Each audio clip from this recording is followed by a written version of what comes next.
Hi అండి, అందరికీ నమస్కారం అండి. ఈరోజు నేను పులగం చేయబోతున్నానండి. పులగం చేసే పద్ధతి చూపిస్తానండి మీకు. గ్లాస్ బియ్యం తీసుకున్నానండి,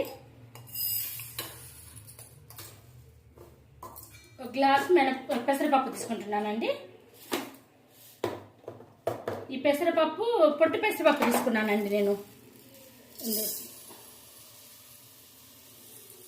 ఇదిగోండి, పొట్టు పెసరపప్పు తీసుకున్నా. పొట్టు పెసరపప్పు లేకపోతే సాయిపప్పు కూడా వాడుకోవచ్చండి. నేను ఎక్కువ పొట్టు పప్పే తీసుకుంటానండి. ఇదండి గ్లాస్ వచ్చింది చూడండి. ఇది ఇలా కడిగి పెట్టేసుకొని బాగా ఆ బియ్యము ఇది కడిగి సమానంగా తీసుకుంటానండి. ఒక గ్లాస్ బియ్యం, ఒక గ్లాస్ పెసరపప్పు తీసుకున్నాను. ఈ రెండు కలిపి కడిగి పెట్టేశానండి. ఒక గంట ముందు నానబెట్టి పెట్టానండి.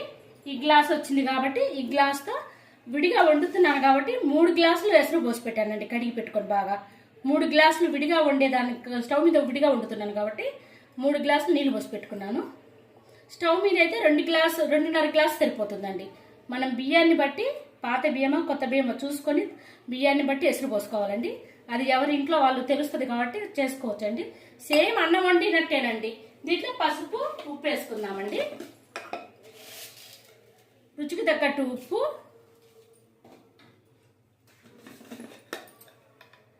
పసుపు అండి కొంచెం. చిన్న మంట మీద పెడితే అన్నం తొందరగా ఈజీగా అయిపోతుంది, పొడి పొడిగా అవుతుందండి. బాగా మనం చిన్న మంట మీద పొడి పొడిగా వచ్చేసిద్ది.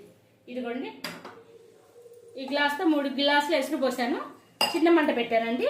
ఉప్పు, పసుపు వేసాను. పులగం ఈజీగా తొందరగా అయిపోయిద్దండి. ఇదిగోండి, చిన్న మంట మీదనే ఇట్లా పొంగు పెట్టింది.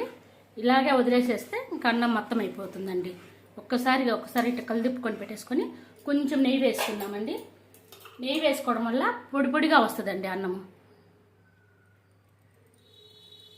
ఇది పెరుగులేకి బాగుంటుంది, చింతపండు పచ్చట్లకు కూడా బాగుంటుందండి. ఇదిగోండి, చిన్న మంట మీద పెట్టడం వల్ల అన్నం బాగా పొడి పొడిగా వచ్చేసింది. ఇంకా ఆఫ్ చేస్తే సరిపోతుందండి. ఈ పులగము అన్నిట్లో బాగుంటుందండి. మేమైతే చింతపండు, ఎండుమిరపకాయలు, పల్లీలు వేసి పచ్చడి నూరి పెట్టుకున్నామండి. ఈ పచ్చడి ఈ నెయ్యి వేసుకొని తింటే చాలా బాగుంటుంది. అన్ని కూరలు బాగుంటాయండి. పెరుగులోకి అన్ని కూరలు వేసుకొని తినచ్చు. ఇలా ఒక్కసారి ట్రై చేయండి. నచ్చితే మాత్రం లైక్ చేయండి.